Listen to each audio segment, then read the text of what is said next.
A kitchen that looks expensive has nothing to do with how much you spent. It has everything to do with what you avoided. After years of studying what works and what does not in homes across the country, I have narrowed it down to 10 mistakes. Mistakes that instantly make any kitchen feel cheap, no matter the budget. Fix these and your kitchen will not just look better. According to the 2025 Cost versus Value report, a well-executed kitchen remodel can return over 100% of what you invested, up to 113% nationally, and even higher in certain markets. Let us get into it. Walk into almost any builder-grade home in Texas or Florida and you'll see the same thing. Upper cabinets that stop a foot short of the ceiling, leaving an awkward gap that becomes a grease-catching, dust-collecting shelf of sadness. As one kitchen designer puts it, nothing says builder-grade faster than upper cabinets that stop shy of the ceiling. That gap exists because builders use standard 30 or 36-inch cabinet heights to save money. They don't want to pay for custom cabinets or the extra labor to install them properly. But here's what that gap actually does. It makes your ceilings look lower than they are. It collects dust and grease that's nearly impossible to clean. It screams, "We cut corners here," and it wastes valuable storage space.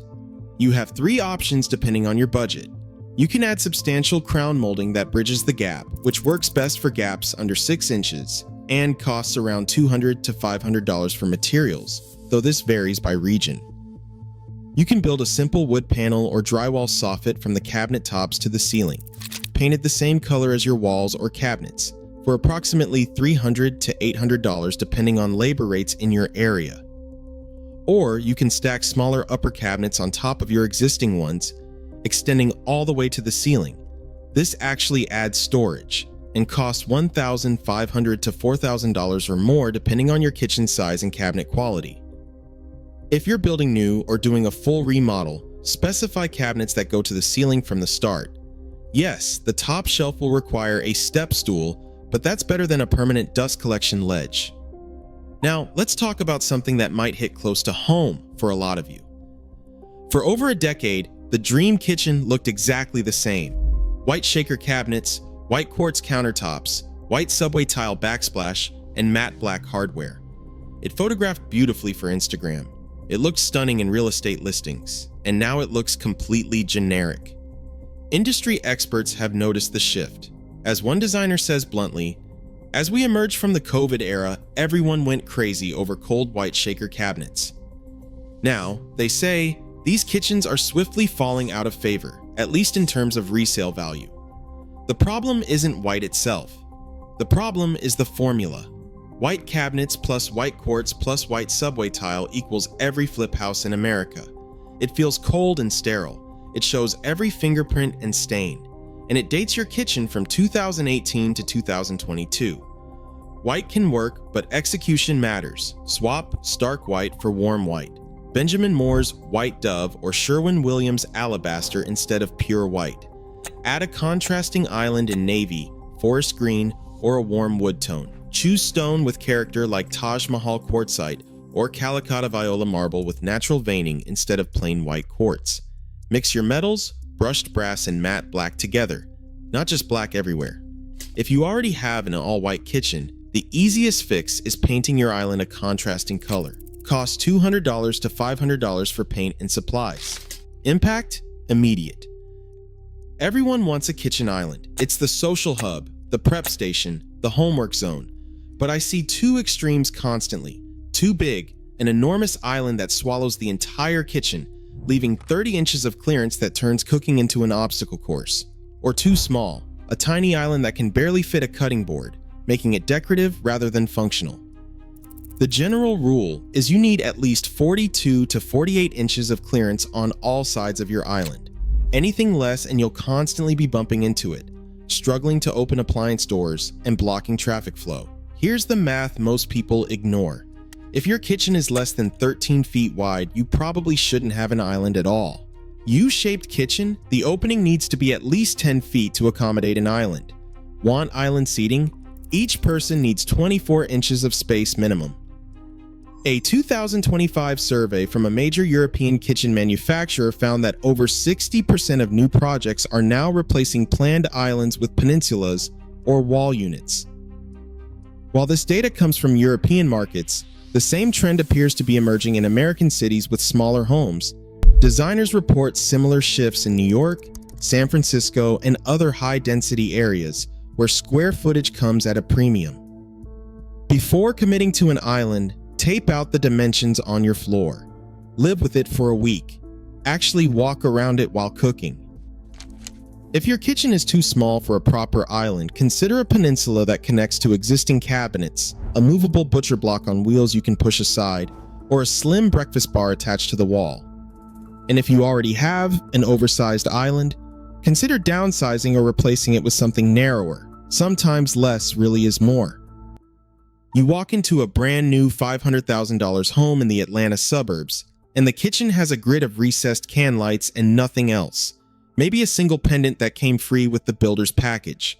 One lighting consultant puts it this way: have you ever seen a brand new fabulous kitchen and wonder why there's something off? Then you look up and see grids of recessed downlights. Talk about lowering the level of sophistication after spending a small fortune. Overhead-only lighting creates harsh shadows while you're prepping food, an institutional office building feel, zero warmth or personality, an unflattering light that makes everyone look tired. Basic pendant lights in the $50 to $150 range also instantly date your kitchen. They're fine for a rental, but they make expensive cabinets and countertops look cheap. Layer your lighting like a designer. Start with ambient light, your recessed lights, or a central fixture, but use warm bulbs, 2700 Kelvin, not 4000 Kelvin. Add task lighting with under-cabinet LEDs for prep areas. They run $50 to $100 and install in an afternoon. Include accent lighting in glass cabinets, toe kicks, or above cabinet uplighting. And finish with one beautiful statement pendant or chandelier over the island. Budget $300 to $500 for something that actually looks custom. The total cost to upgrade from builder grade to designer quality lighting? Usually $500 to $1,500. The impact on how your kitchen feels? Priceless. If you're finding this useful, hit that like button. It really helps the channel. We've got 5 more mistakes to cover, and honestly, the next one might be the most common one I see in homes across Florida and California.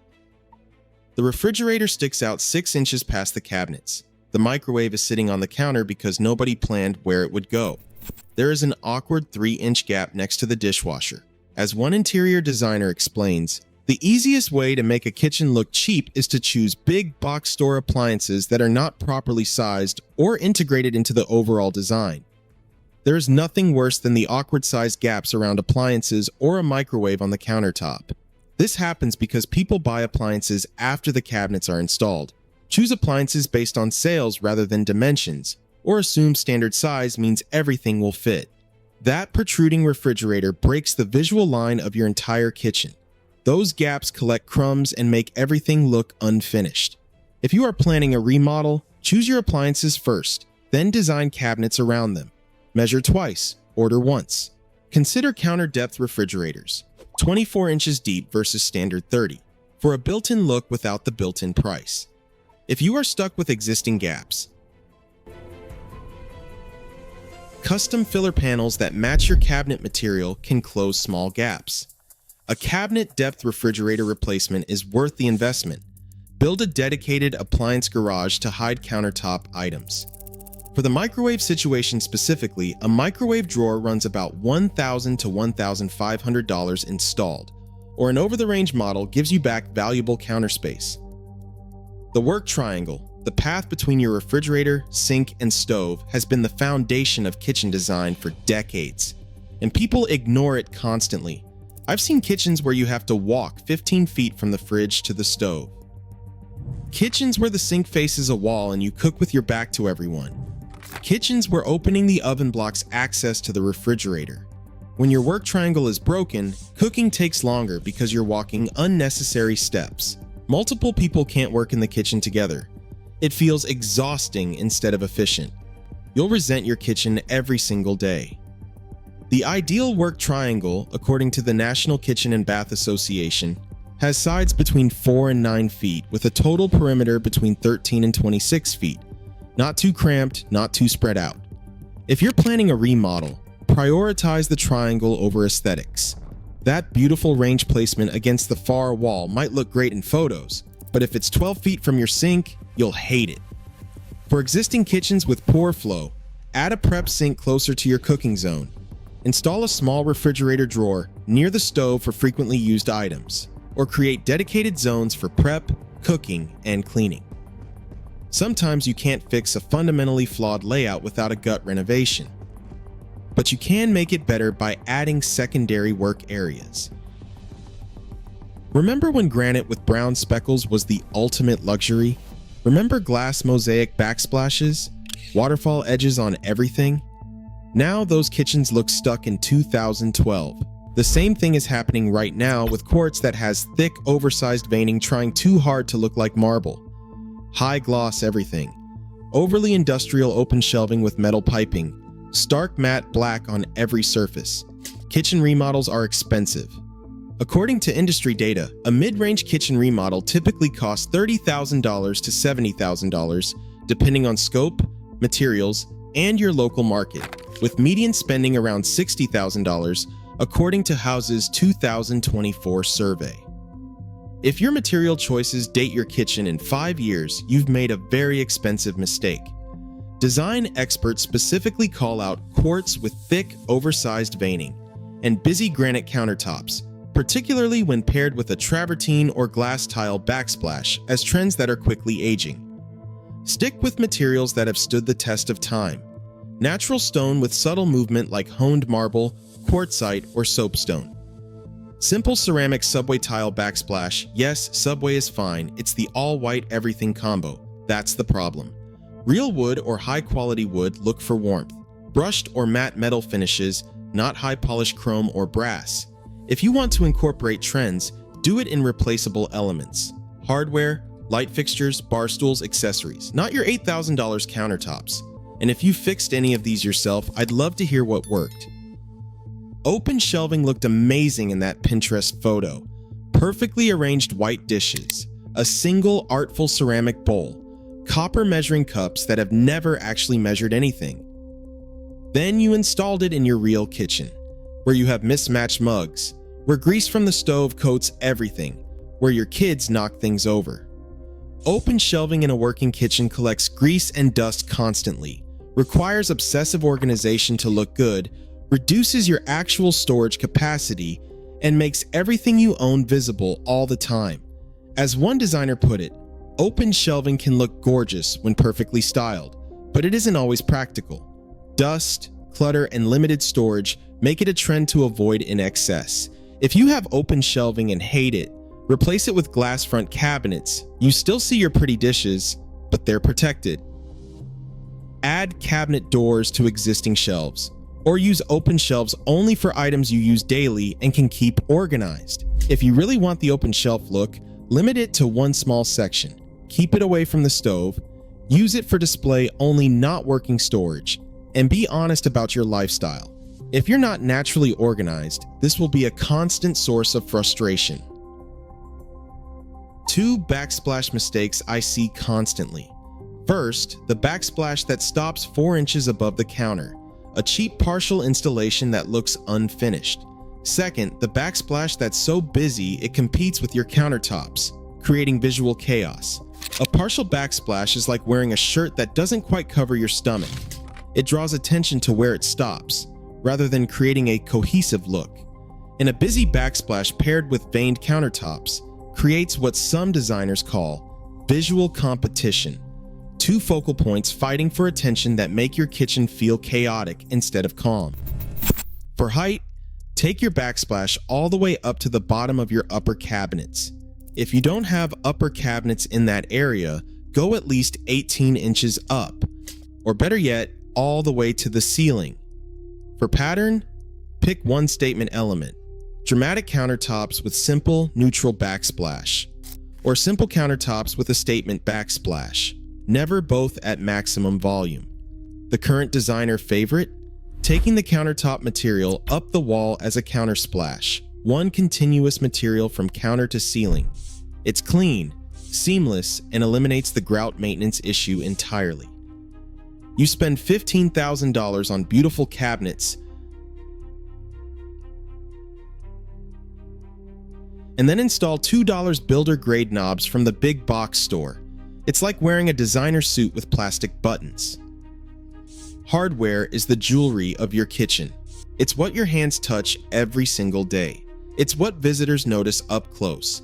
As one designer puts it simply, if you're drilling into cabinetry that you care about, don't cut corners. You don't have to go custom to get it right. Cheap hardware feels flimsy, tarnishes or peels quickly, has visible seams and rough edges, and makes expensive cabinets look like they came from IKEA. Good hardware doesn't have to be expensive. Budget $15 to $30 per piece instead of $3, and the difference is dramatic. Great sources include Etsy for unique handmade pieces, Rejuvenation for classic designs, CB2 or West Elm for modern options, and Anthropology for statement pieces on a few key drawers. If your kitchen has 30 knobs and pulls, upgrading from $3 to $20 pieces costs about $500, but it transforms the entire feel of the space. For 2026, the trend is moving away from polished brass, which became overused, toward brushed antique finishes, champagne nickel, and oil-rubbed bronze. Skip the high polish and go for something with more depth. If you made it this far, you're clearly serious about making your kitchen better. So here's my challenge. Which one of these mistakes would you fix first? Tell me in the comments. I respond to as many as I can. Look, here's the truth. Nobody tells you about kitchen design. The most impressive kitchens aren't the ones with the most expensive materials or the biggest islands. They're the ones where someone actually thought about how the space would be used every single day. A kitchen that works, where the lighting is warm, the layout makes sense, the storage is maximized, and the details are finished. That kitchen will always beat a kitchen that just looks good in photos. According to the 2025 cost versus value data, a well-executed minor kitchen remodel focused on smart updates rather than gut renovations can return over 100% of your investment in 21 states. But that only happens when you avoid these mistakes and focus on what actually matters. Function over flash, timeless over trendy. Sometimes the best kitchen isn't the most extravagant one. It's the one that makes you actually enjoy cooking dinner on a Tuesday night.